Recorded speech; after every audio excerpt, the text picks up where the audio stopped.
Welcome to Barnaby's podcast, Eye of the Beholder. Barnaby's is one of the leading search engines for art, design, antiques and collectibles from over 3,000 auction houses worldwide. We aim to make the art and auction market more transparent and accessible to everyone, from beginners to collectors and professionals.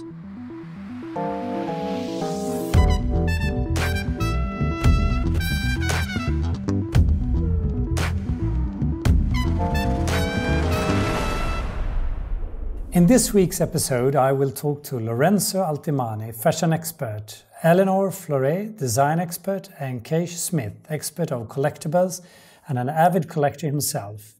All three are experts at Catawiki, Europe's leading online marketplace for special objects, selected by experts, objects that fulfill people's passions.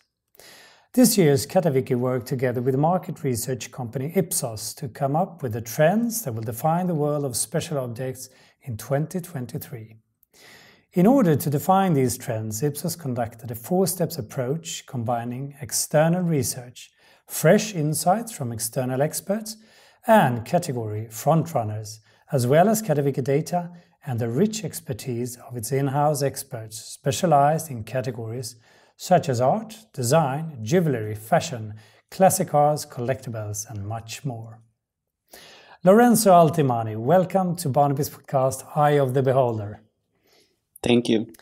Let us start to talk about the first trend that you called Beyond Normal. It seems like 2023 will be the time to express individual style.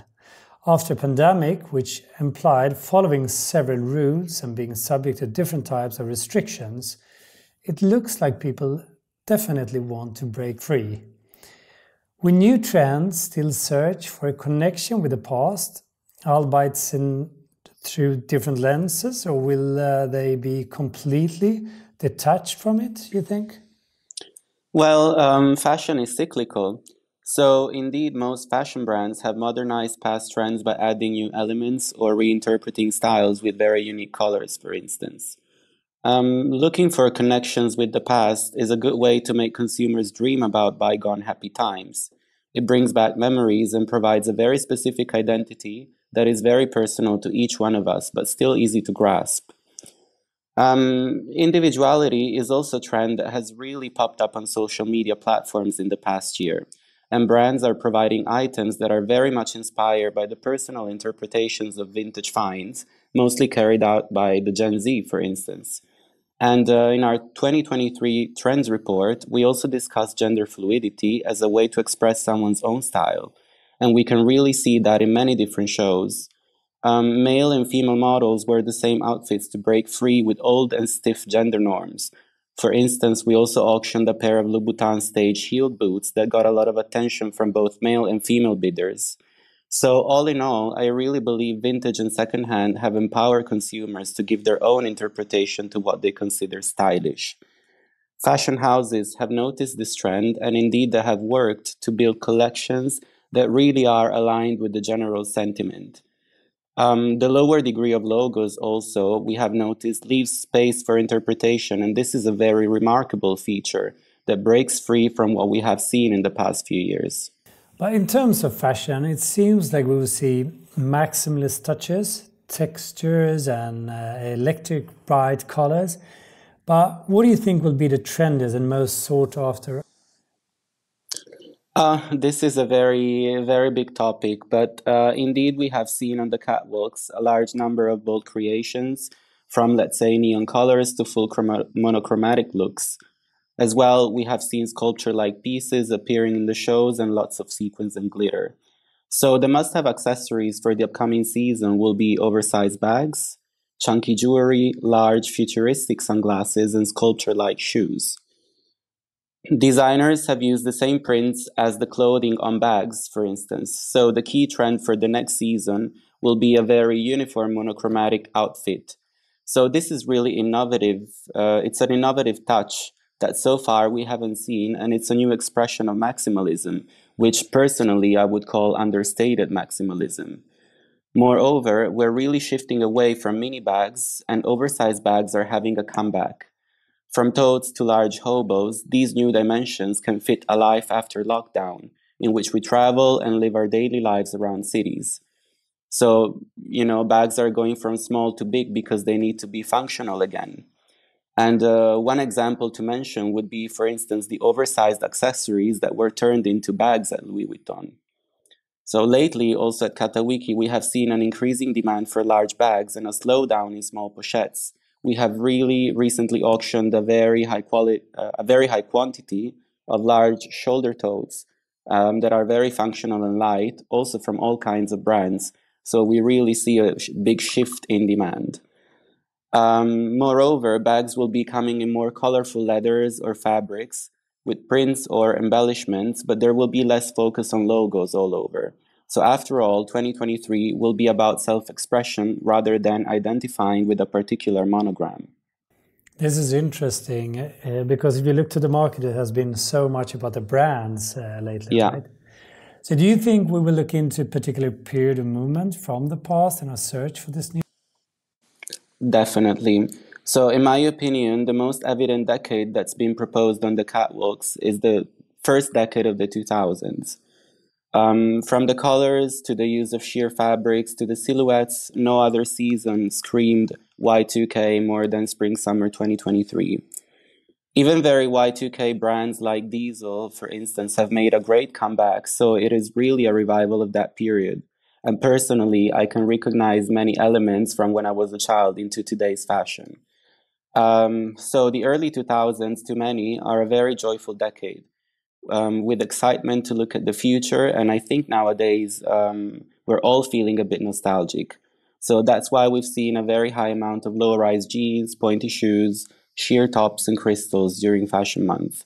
At Catawiki, especially in bags, we have seen an ever-growing demand for styles that date back to the first decade of the 2000s, from iconic Louis Vuitton models under the tenure of Marc Jacobs to Gucci Jackie bags and Prada nylon items, such as all the re-editions, 2000, 2005 re-edition, and so on. It's nice to hear. Since I'm a collector myself, I collect everything.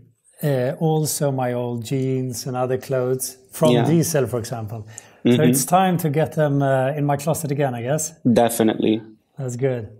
Is there a brand or brands actually known for the bold patterns or colors that are remarkable for the Y2K? Well, almost all brands have proposed really cohesive collections and have moved towards this new trend quite unanimously. I wouldn't really be able to point out a brand that really stood out in taking elements from the Y2K period, but we can really see the same elements coming from most houses, but with very characteristic twists. So, for instance, Prada and Miu Miu did fluidity and sheerness very well because they use very innovative materials. Or brands like Fendi and Dior have done really well on low-rise cargos or low-rise jeans. So it's a mixture of very recurrent elements that almost all brands have been proposing cohesively. So I wouldn't say there is a big winner in this, but it's very nice to see that all the designers moved along the same way in terms of the Spring/Summer 23 collections. At Catawiki, we have been selling very well brands like Fendi and Prada that were and still are very coveted by most consumers. Moreover, we have seen a very big demand for Gucci items from the Tom Ford era that dates back to from the mid-90s to let's say, the end of the first decade of the 2000s. So all in all, I really feel that most designers felt the same way about what's to come, and this really helps us understand how the second-hand market is going to move along in the months to come. Would you say there is a motto or a special quote that you would use to summarize the new trends? Well, yeah, based on how I personally feel, a motto would be understated maximalism combined with eclectic nostalgia. That's a nice one. That tells a lot about the future trends. Thank you, Lorenzo. I feel like a fresh wind to me. So, Eleonor Floret, what about the next trend you present, which is nesting and the microtray curves? What do you mean by that, first of all? Well, first of all, thank you, Pontus, for having me. It's a pleasure to be here today with you. Curves is kind of really the basic of geometrics and design. So in all design pieces, you need to have curves so that it can kind of stay together. So it's really the basic of what we have around us. You have curves everywhere. And it could be a really mix of, you know, in the rivers, in the furniture, in the people around you. So it's omnipresent. We are all living with those curves. And it could be round, it could be just a little curve, very, very different things. So it's always with us. And we really need those, I think, in a way. It's interesting. It's like every shapes come from nature, right? And nature is so close to us all the time. But can you tell us what will be the most sort of the pieces of design then, and why? Well, I think this is a very important question indeed. Of course, the classic of farm design are always very desired by buyers.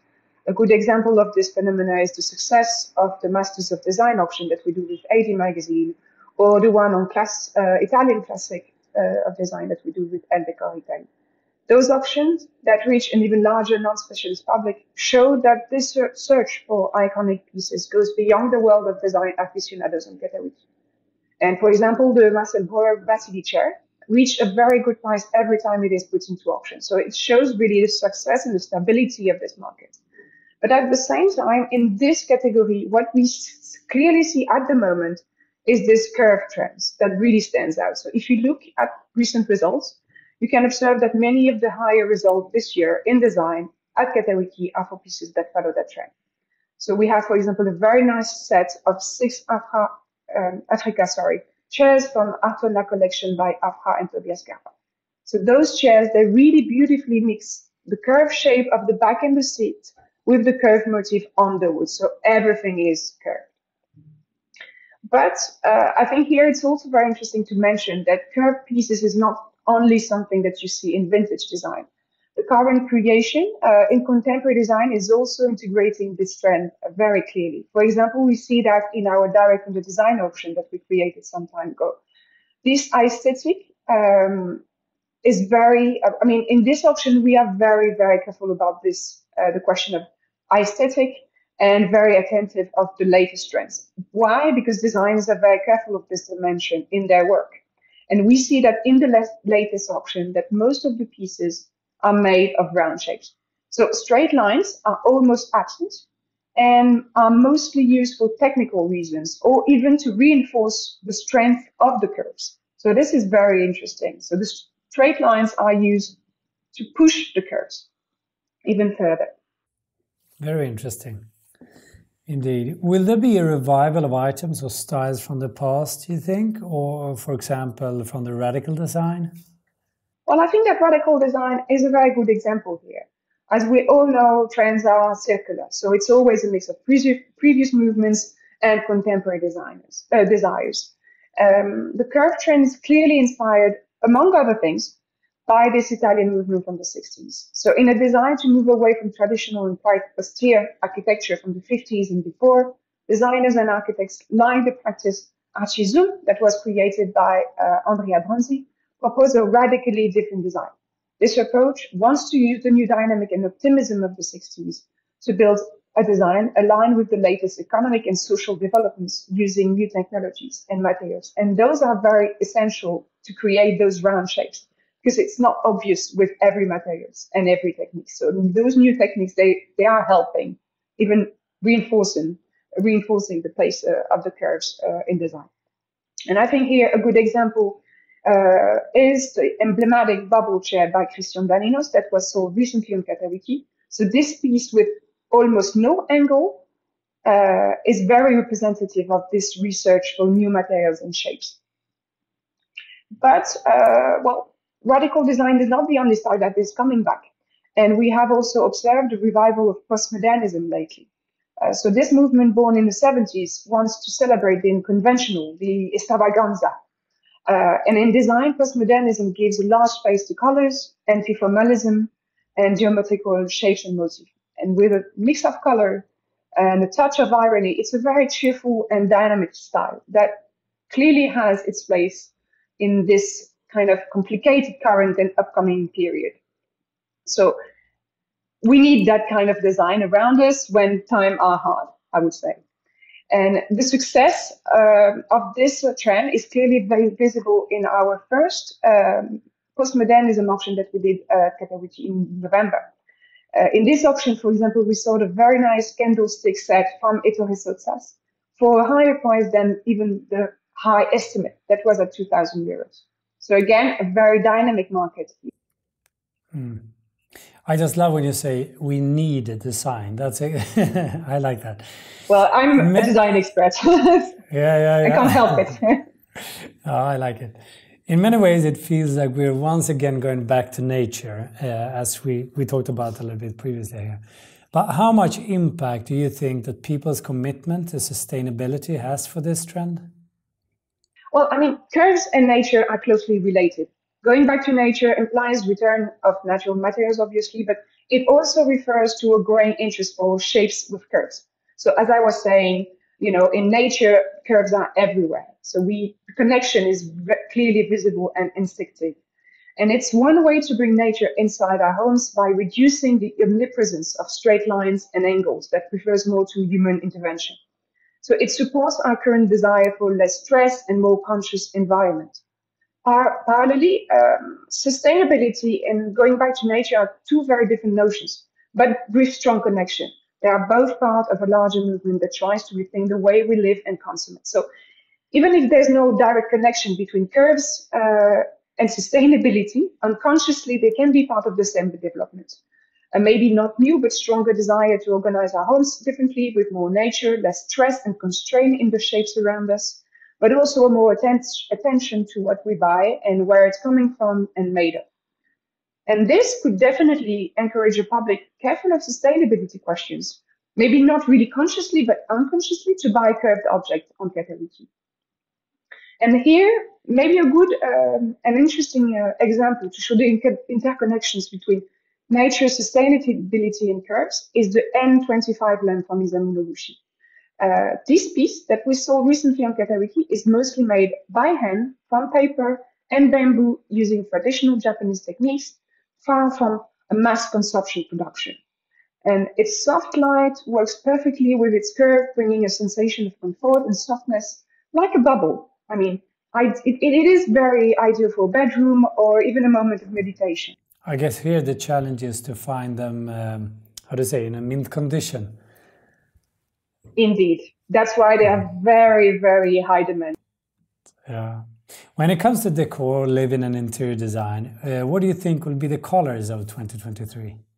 Well, I mean, after all we said about softness, stressless environment, I mean, it doesn't mean that colors are banned from our homes. I mean, it's the exact opposite.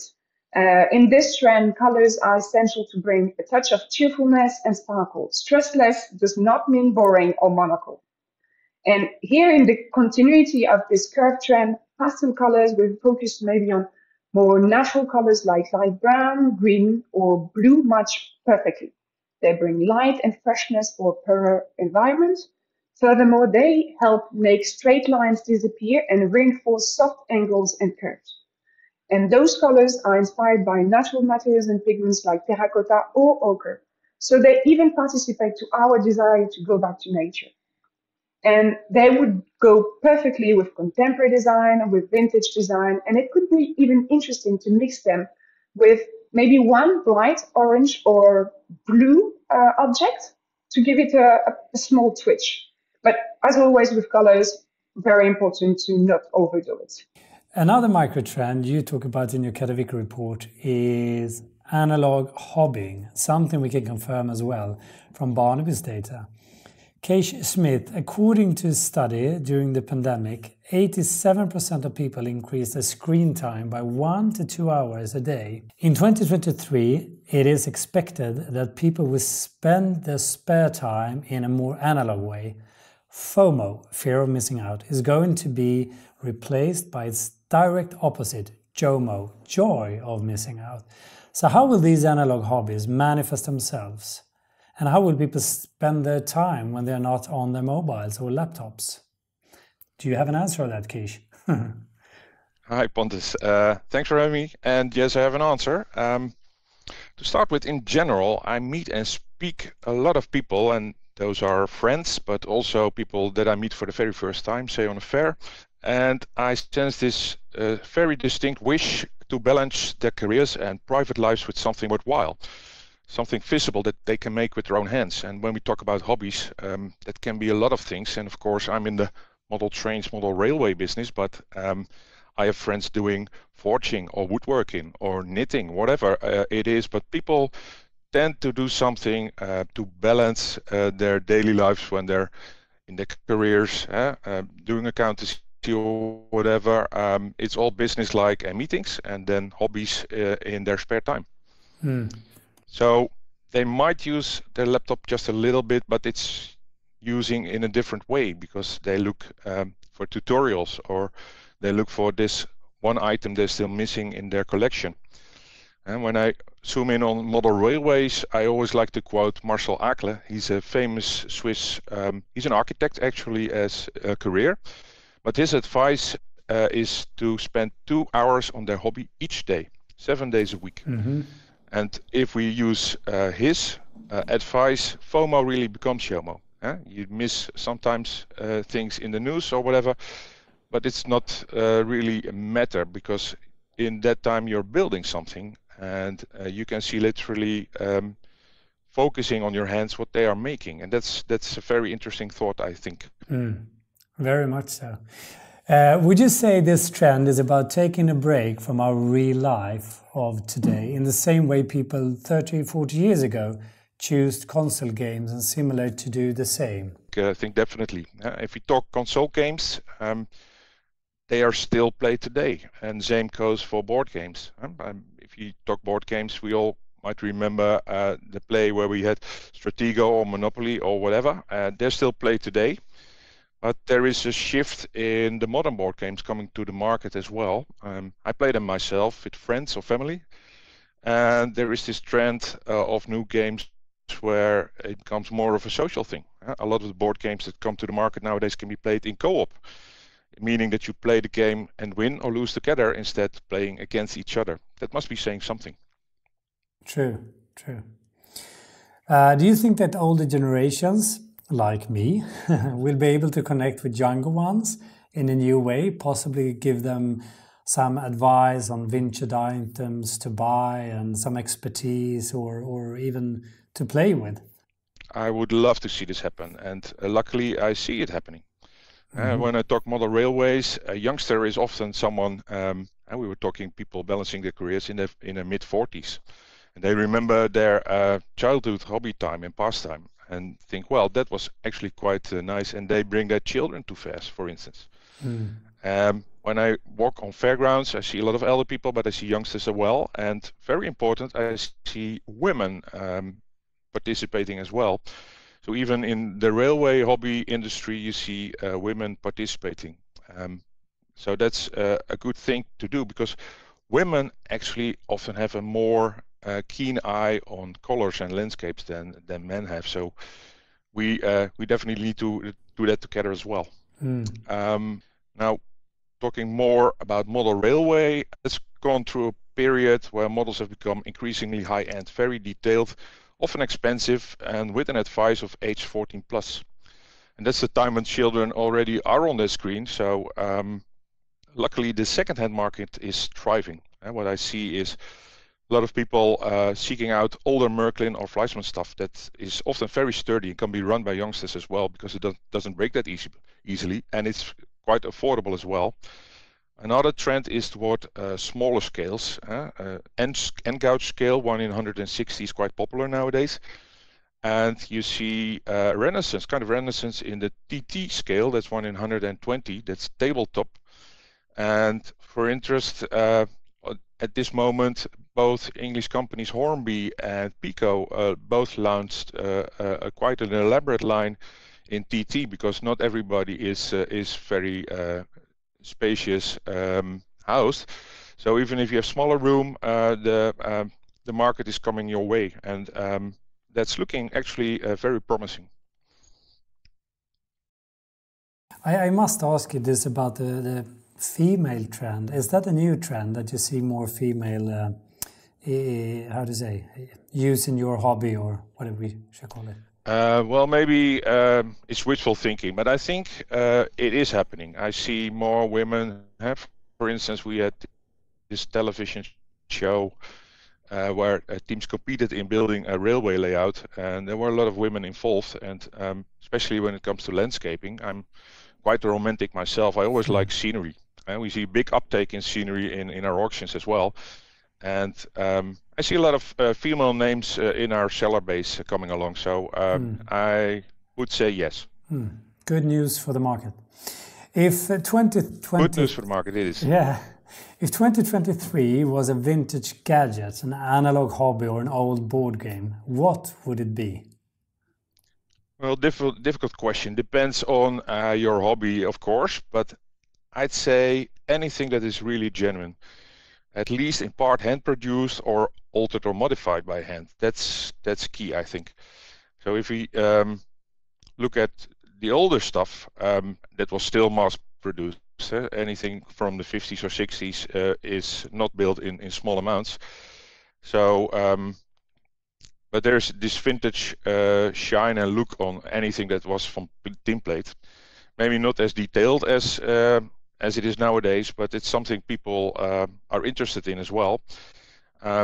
So this can mean it can be a model of an old steam locomotive that was produced even prior to World War II, but it can also be something that is in a limited amount, was built recently by small companies. So that's when it's very detailed. I should say, it should be done by hand and make it really unique pieces. Talking about, for instance, Märklin, we see in our audience a real trend towards the genuine stuff from the past, and we have this special auction.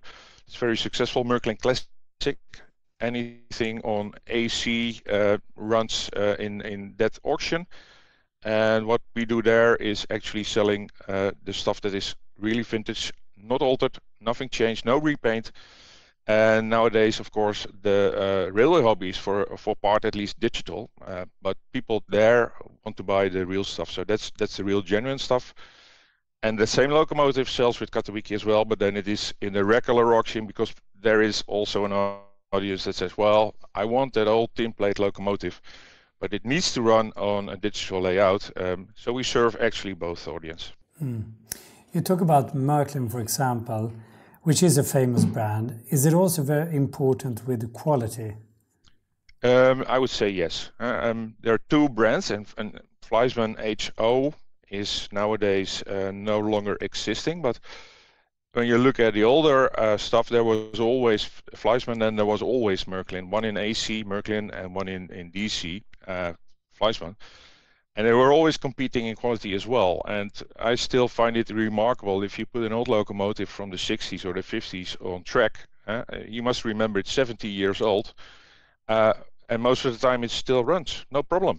And it runs for hours. And I think nowadays you should try that with your car. I think you have bigger problems. Yeah, true.